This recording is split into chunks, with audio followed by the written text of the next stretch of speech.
안녕하세요. 보타임의 미국 소식입니다. 8월 20일 헤드라인 뉴스를 전해드리겠습니다. 보타임의 첫 번째 소식입니다. 내셔널 리뷰지에 의하면 오스틴 국방부 장관이 기자들에게 질문을 받고 있습니다. 지금 아프가니스탄에 남겨진 미국 시민들 10,000명 내지 15,000명을 어떻게 구할 것입니까? 이야기를 하니까 전직 장군인 오스틴 장관이 하는 말이 우리들은 그렇게 많은 사람들을 구출할 능력이 없습니다 하고 이야기를 하고 있습니다. 또한 마크 밀리 합참의장에게 그들을 구출할 어떤 구체적인 계획이 있습니까? 하니까 저희들은 거기에 대한 계획이 없습니다 하고 있습니다. 자국민 15,000명을 지금 적 테러 조직 하에 그냥 남겨두겠다는 것인지 구하겠다는 것인지 참 답답한 대답이 나왔습니다. 여러분들도 알다시피 미국 군인의 전통은 뭐냐면 철수 시에는 모든 전우를 다 데리고 철수한다는 게 미군의 전통인데 미 국방부 장관이라는 자가 이렇게 한심한 소리를 하고 또한 합참의장이라는 자가 대책도 없이 이렇게 이야기를 하고 있습니다. 도널드 트럼프 대통령이 이 둘에 대하여 이 루즈들이라고 한 말을 이해가 갑니다.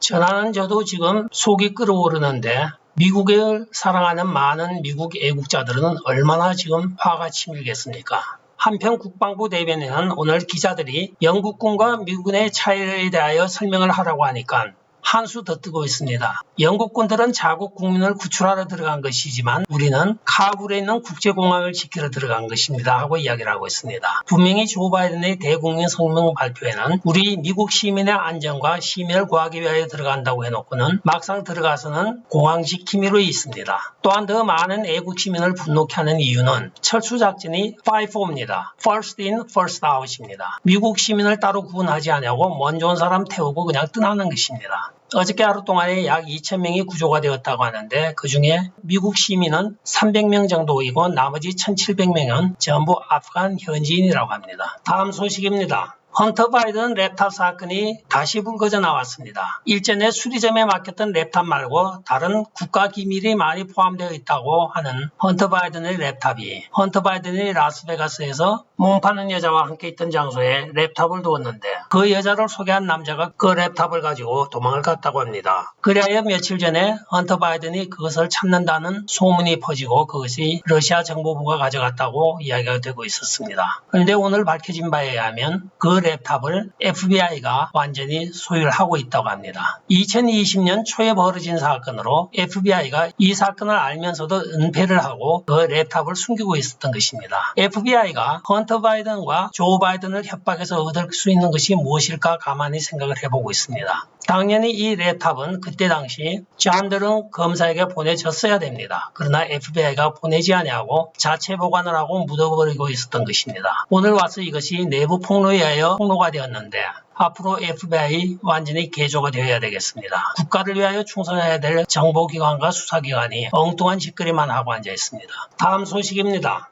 도널드 트럼프 대통령 임기 말기에 마크 밀러 국방부 장관 대행이 있었죠.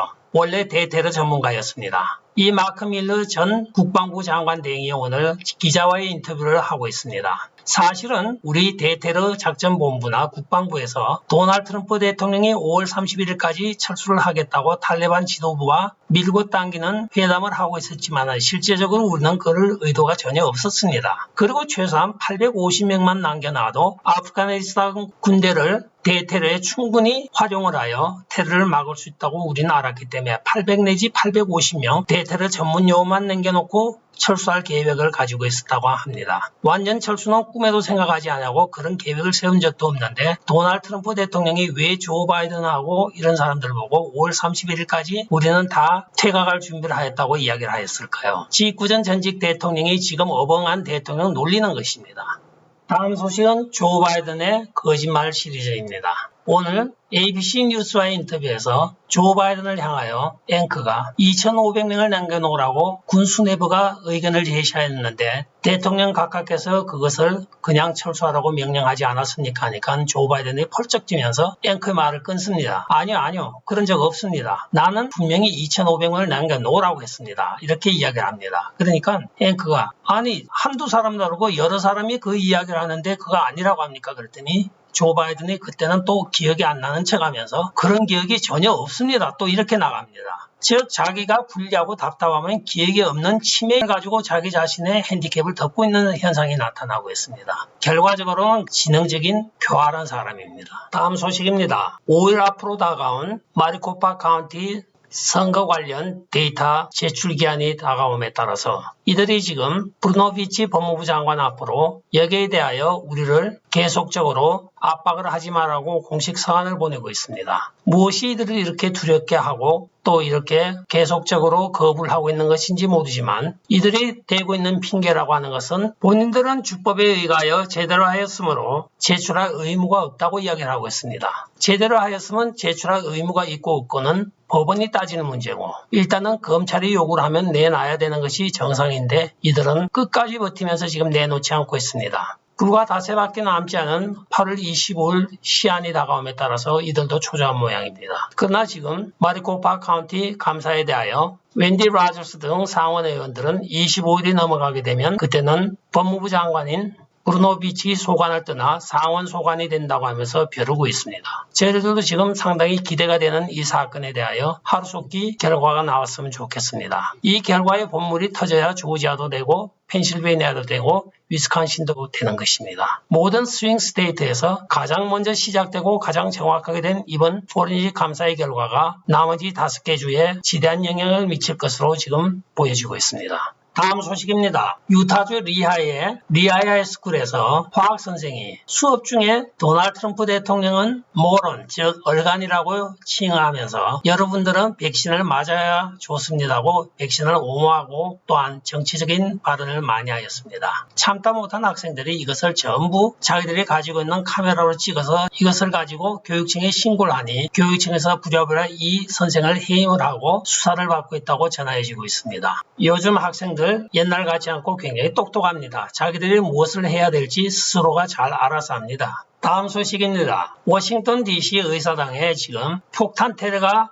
예정되어 있으며 남쪽으로부터 한 픽업 트럭이 올라오면서 계속적으로 트윗을 하였습니다. 전 병력이 동원이 되고 경찰이 동원이 되어서 이 사람을 잡았습니다. 그리하여 수갑을 채워서 넣었는데 하루가 지난 오늘 발표에 따르면 이 차에는 아무런 폭탄이 없었다고 합니다. 한마디로 해프닝이 벌어진 것이죠. 이 사람이 하도 국회의사당이 하는 꼴이 가당찮으니까 열을 받아서 폭파해버리겠다고 이야기를 하고 씩씩대면서 자기가 트윗을 하면서 남쪽에서부터 올라온 주의밖에 없는 것입니다. 다음 소식입니다. 내셔널 펄스의 보고에 따르면 중국 인민해방군 자금으로 중국 방문 여행을 한 급진적인 진보민주당 네트워크가 오늘 밝혀지고 있습니다. 이들은 반복적으로 중국 공산당 공작금에서 지급된 돈으로 광범위하게 협력을 하여 미국의 영향력 있는 뉴딜 정책을 펼치고 있는 민주당원들을 선별하여 그 중에도 특히 라이징 스타라고 하는 떠오르는 스타들을 하나 둘씩 포섭을 하여 중국으로 공짜 여행을 보내준 것으로 밝혀지고 있으며 이 자금은 중국 인민해방군의 해외 공작금에서 지불된 것으로 밝혀지고 있습니다.